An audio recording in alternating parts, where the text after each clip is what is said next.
Ini adalah sekelompok petugas pemadam kebakaran. Bentuk badan mereka semuanya ideal. Tapi saat itu, sosok yang kurus muncul. Perlahan masuk ke sini. Namanya Brendan, seorang pecandu. Datang ke sini untuk mencari kerjaan. Salah satu dari petugas mengenalinya. Untuk mengusirnya, berbohong mengatakan sudah tidak membutuhkan orang. Saat itu ketua memanggil Brendan dan menyuruhnya masuk ke ruangan untuk ngobrol. Ketua menanyainya, kenapa ingin menjadi petugas pemadam kebakaran? Ternyata pacar Brendan hamil. Ia pergi mencarinya, tapi diusir. Dia pergi ke bar dan mabuk. Melihat mobil yang berhenti di tepi jalan. Kemudian mencuri barangnya, tapi ketahuan oleh polisi. Dan dimasukkan ke penjara. Ibunya membantunya keluar dari penjara. Dan melemparnya sejumlah uang. Ingin dirinya untuk keluar dari rumahnya. Tidak lama kemudian, anaknya lahir. Brendan diam-diam pergi ke rumah sakit. Dia hanya berani melihat sekilas. Kemudian pun pergi. Dia datang ke tim pemadam kebakaran. Karena dia ingin menjadi seorang ayah yang punya tanggung jawab. Ketua yang mendengar selesai perkataannya, memutuskan memberikannya kesempatan. Dia menyuruh Brendan untuk latihan bersama dengan petugas yang lainnya. Tapi ketahanan tubuh Brendan tidak bisa sebanding dengan mereka. Dia tertinggal jauh di belakang. Kemudian muntah. Petugas lainnya tidak memedulikannya, terus berlari ke atas gunung. Hingga di puncak, melihat pegunungan yang indah. Ketua berkata ke semua petugas,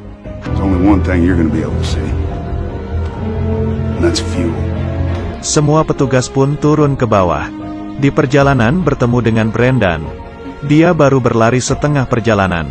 Mereka juga tetap tidak memedulikannya. Masih lanjut berlari ke bawah. Beberapa jam kemudian, semua orang merasa dia tidak akan kembali lagi. Dan bersiap untuk pulang kerja. Tiba-tiba Brendan muncul. Dia masih tetap berusaha untuk berlari. Seperti sebentar lagi akan pingsan. Tapi akhirnya dia sampai juga. Ketua tertawa dan setuju untuk mempertahankan Brendan. Wakil ketua memberinya sebotol air. Dan berkata kepadanya, pergilah membeli obat pereda sakit. Pasti akan sembuh dengan cepat. Di malam hari, Brendan datang ke supermarket.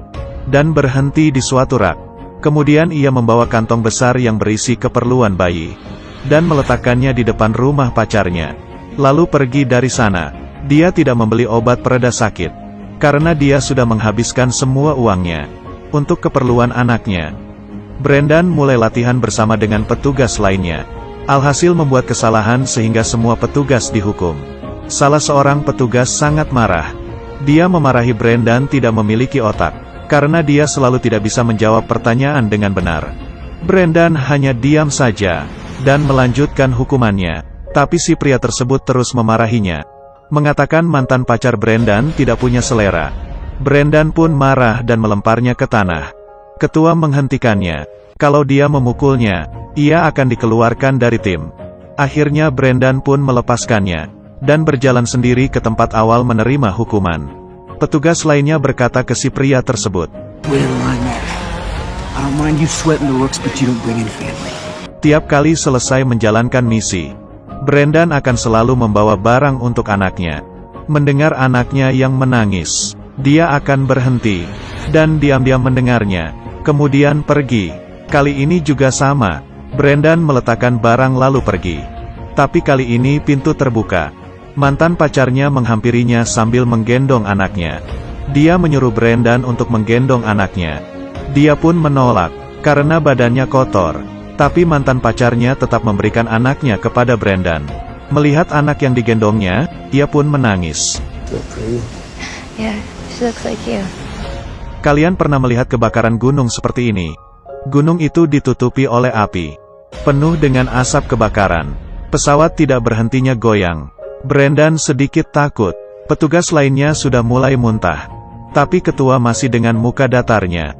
Rerumputan di bawah mereka. Ada seekor rusa yang sedang berlari. Berlari menjauh dari kebakaran. Dengan cepat mereka tiba di tempat kebakaran. Dia tahu sebelum api datang, harus membangun penghalang.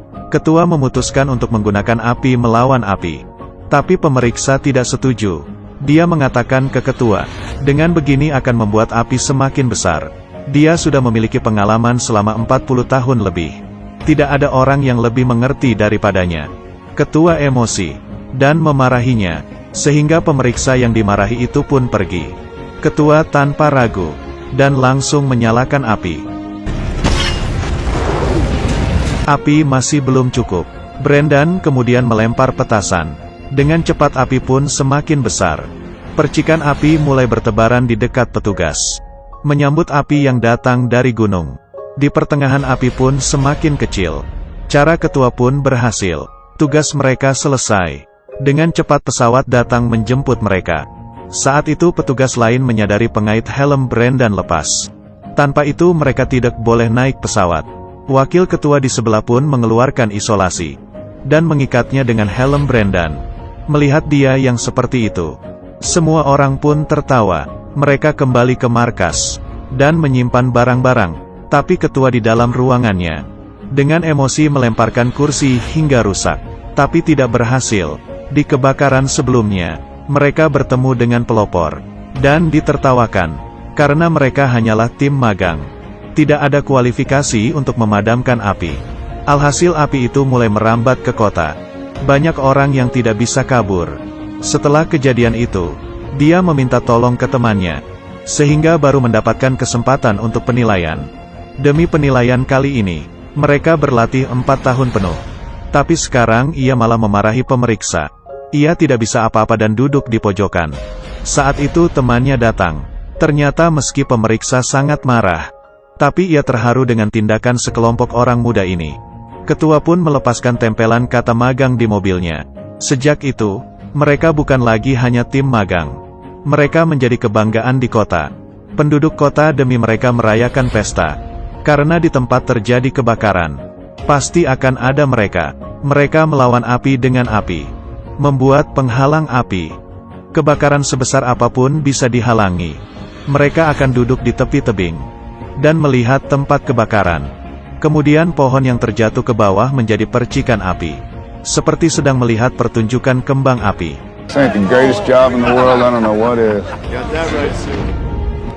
Hari ini Brendan membawa sekeluarganya untuk piknik. Tiba-tiba menyadari tidak jauh dari sana ada kepulan asap. Kali ini kebakaran yang terjadi lebih bahaya. Tim pemadam kebakaran langsung datang ke tempat kejadian. Baru menyalakan api, langsung dihentikan oleh pesawat tim lain. Ranting pohon sudah tidak bisa dinyalakan api. Ketua hanya menyuruh mereka untuk mundur dan meninggalkan Brendan di tempat yang tinggi untuk memerhatikan. Tapi tidak lama kemudian angin berubah arah. Api mengarah ke tempat Brendan. Dia hanya bisa kabur, tapi api kali ini semakin besar. Brendan terkurung di lingkaran api. Dia berusaha untuk kabur.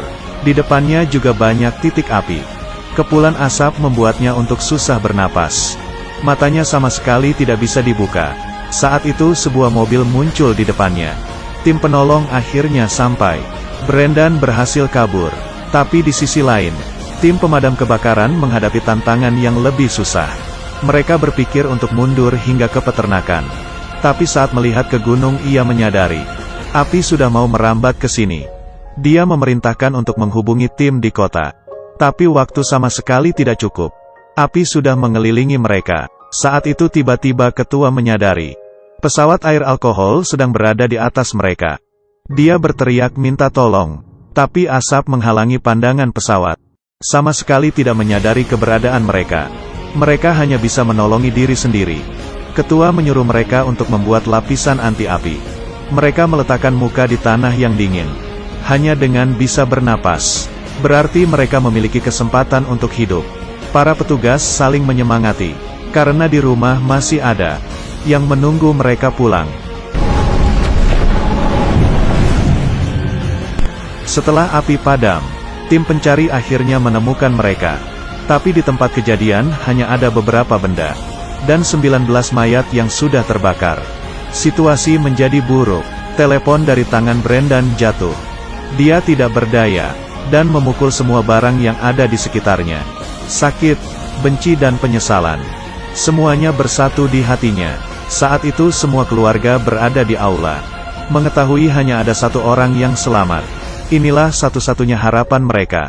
Bagi mereka, penantian tiap detik adalah penderitaan. One survivor, is that true? Would you please tell me if my husband is alive or dead? Semua orang penuh berharap. Orang yang hidup itu adalah keluarganya. Brendan yang duduk di dalam mobil perjalanan pulang.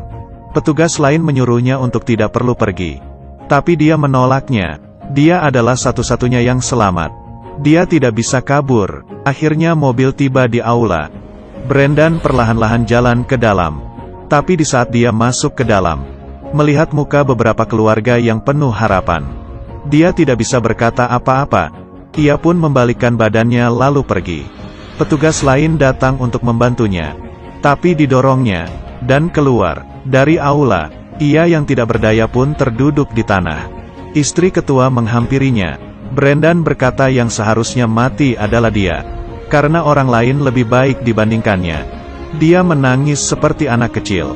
Tak disangka istrinya ketua berkata ke Brendan, I'm glad that you're alive, Brendan. Film Only the Brave diadaptasi dari insiden kebakaran hutan Amerika di tahun 2013. 19 orang petugas yang berasal dari tim Granite Mountain Hotshots. Semuanya mati. Rata-rata umur mereka hanyalah 27 tahun. Yang paling muda baru berumur 21 tahun. Mereka menjadi pahlawan yang sesungguhnya. Yang nyawa sebagai tanggungannya. Dan Brendan yang satu-satunya selamat. Juga tidak kabur dari peristiwa tersebut. Dan menderita depresi berat. Tidak ada pahlawan yang dari lahir. Ini hanyalah sekelompok anak yang mengganti bajunya dengan seragam. Aku adalah ketua penjelajah, ikuti aku terus ya. Jangan sampai ketinggal film bagus.